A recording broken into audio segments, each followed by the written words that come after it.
So I was trying to clean out this storage space when I stumbled upon this little piece of paper over here. And believe it or not, this was the start to my massive appreciation to the Beatles. It was quite the epiphany.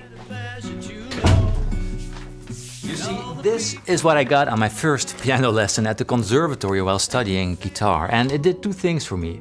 It made me realize I suck at piano. Come on, B major. What kind of key is that? 5 sharps. Who even does that? But maybe more so, it made me realize how interesting and lovely the compositions of the Beatles songs actually are. So we all know these songs. They are in our collective memory, ingrained in our collective memory. We take them for granted, but then when looking closer at the pieces, the arrangements, the compositions, it makes us realize there is so much more going on in the songs. So today, I'd love for us to take a look at the tune Penny Lane, written by Paul McCartney. So, as we said, the song is in the key of B major. And let's see how just playing the chord, how far that can take us. Penny Lane, there is a barber showing photographs of every head he's had. Okay, well, at least one whole bar, but then we definitely need something different, right? So in bar 2 we find a 2-5-1, often called a turnaround as well, because it brings us back to the beginning chord, which results to C sharp minor, to F sharp major, and back to B. And indeed, it has a familiar ring to it, right? Penny Lane, there is a barber showing photographs of every head he's had. Sounds great, right? But we need to get a step further to get closer to what ended up on the record. Because in the basis of the very song lies not the 2-5-1, but another very commonly seen jazz progression. 1, 6, 2, 5, and back to 1.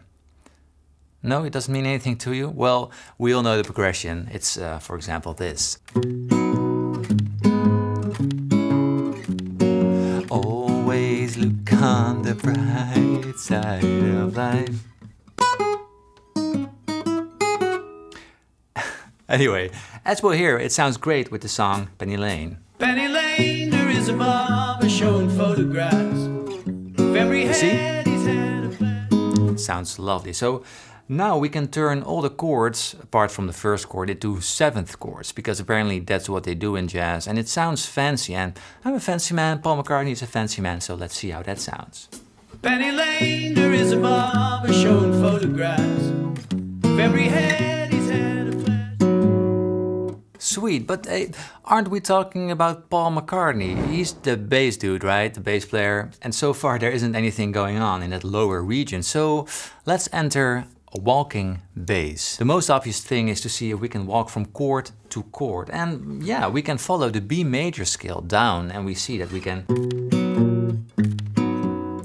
Lovely, but now Paul does something great because he extends that descending B major scale down all the way to E, where we actually should hear the C sharp minor chord. And why not? Because the E note is found in the C sharp minor chord already. It's the minor third, so it sounds great. So he keeps on walking to E, and then he plays the root note of the C sharp minor chord after it, getting this. And of course, if you want to get back to the B major eventually, we need to play the 5 chord. It just works so well. So after the C sharp minor, the 2, we play the 5, the F sharp 7th. And there we are.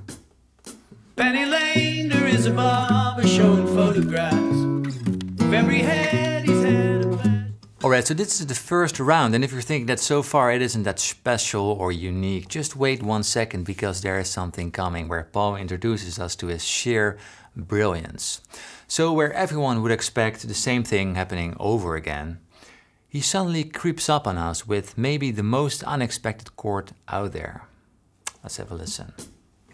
Penny Lane, there is a barber showing photographs of every head he's had a pleasure to know. And all the people. It's a B minor chord in the key of B major, and it really comes out of nowhere, doesn't it? So this is something we call a borrowed chord. We lend a chord from the relative key. The relative key is B minor. So we call this modal mixture, modal interchange, and it doesn't happen that often on the tonic, on the 1 chord. So if this chord doesn't sound that strange or spicy to you, that is simply because you just heard it so often, you take it for granted, but it is a very odd chord choice out there. Just listen to the original mix, not the 2015 remaster. The original sounds better.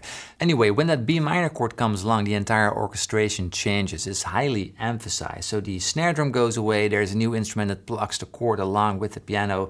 So they really want you to hear that B minor chord. They put it out there. So it's the 1 to the 6 and then to the 1 minor 7. And Paul sings that minor 7 note, by the way. To know, which is very cool. So now let's see how he continues in that B minor world all of a sudden. We know he goes back to B major eventually, but how? Well, probably via the F sharp 7, but let's see what happens.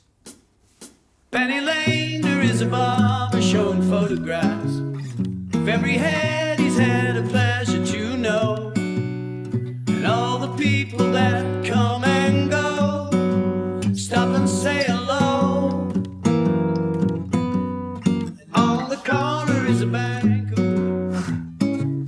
Alright, there is some spicy stuff going on. So after that B minor chord, he goes to a G sharp in the bass. He keeps that B minor on top, and then he puts the G sharp in the bass note, creating a G sharp minor 7 flat 5, or half diminished, or just B minor over G sharp, whatever you wish. But it is really unexpected, to be honest.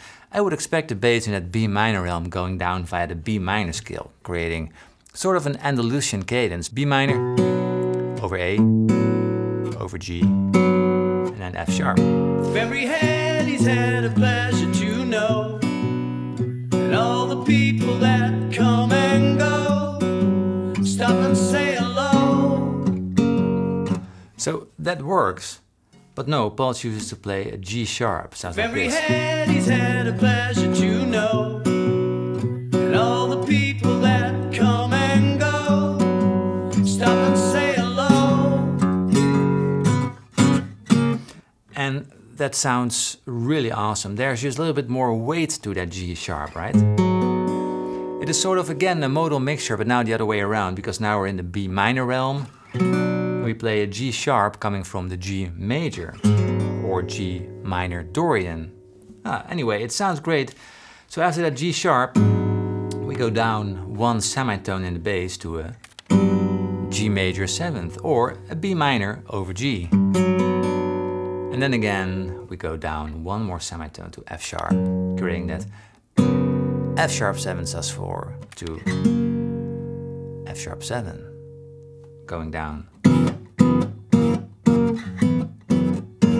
And back to B major, the first chord of the verse again. So when we hit that B major chord again, we just do the same thing all over. On the corner is a banker with a motor car. The little children laughing him behind his back, and the banker never wears a mask in the pouring rain.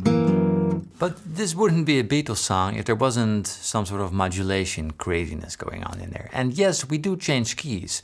So in the chorus, we go from B major, that we just played in the verses, to A major.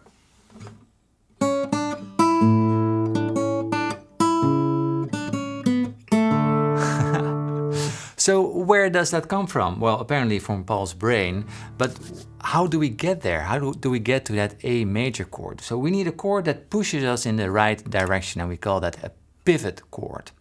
A chord that can be found in both keys. So a chord found in B major and a chord found in A major. That works well all the time. So we know that the 5 chord really begs us to go someplace. So what is the 5 chord of A, the new key? That would be E major. And E is also in the key of B major. It is the 4 chord. So now we get something very cool. After that, F sharp 7 sus4, we play. So we use the E as a pivot chord, going from the key of B major to A major, and it is very strange. And the banker never wears a mask in the pouring rain. Very strange. Penny Lane is in my that is how you modulate to A major. So now there's just 3 basic chords, nothing too fancy going on. Let's have a listen. Penny Lane is in my ears and in my eyes. There beneath the blue suburban skies I see them. So nothing too fancy going on here, apart from it being super catchy and memorable. A major, A over C sharp, and a D major chord. But there is a problem. So how do we get back to the verses being in B major again? I guess we need another pivot chord, right? Or we could use something called a secondary dominant for this too, I guess. Because that second time round, we cut the D major in half, where I just stopped playing. And we follow that with, again, 3 cheesy, not cheesy, it's just F sharp 7s again.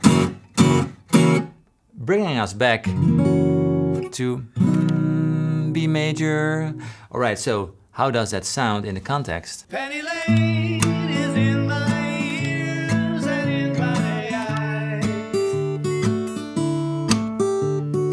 There beneath the blue suburban skies I see them. Meanwhile that Penny Lane there is a fireman with an hourglass. And that is how it's done. It sounds awesome, right? But we're not there yet, because at the end of every song, remember, there's always 2 choruses, right? Everyone wants to sing along and be happy, and they do something so clever, which adds even another modulation to, or are we going, anyway, there's something cool going on. So in the chorus, we always throw you back to the key of the verse, right? So in the chorus, we are in A major, and that's D major.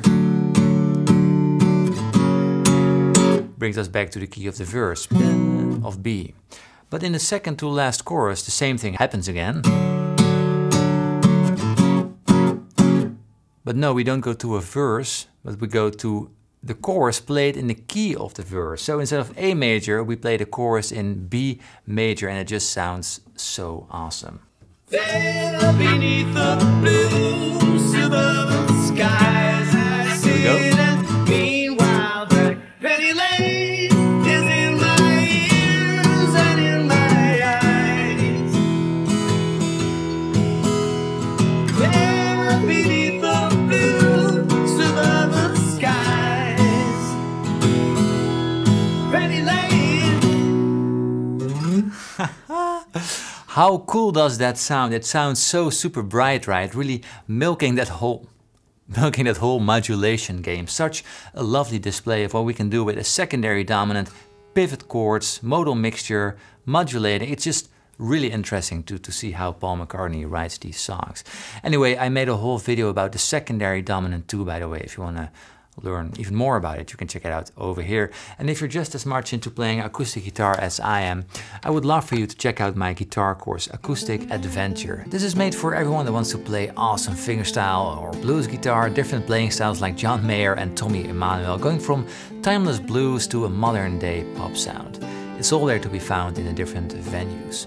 There's an interactive map you can explore, finding your own challenges as you go along. It's loads of fun and goes over everything the modern day acoustic guitarist needs. Check it out at acousticadventure.com, and I wish you a lovely day, and please leave your thumbs up if you enjoyed this video, of course, and subscribe, and leave your comment about maybe another song we can take a look at in a new video.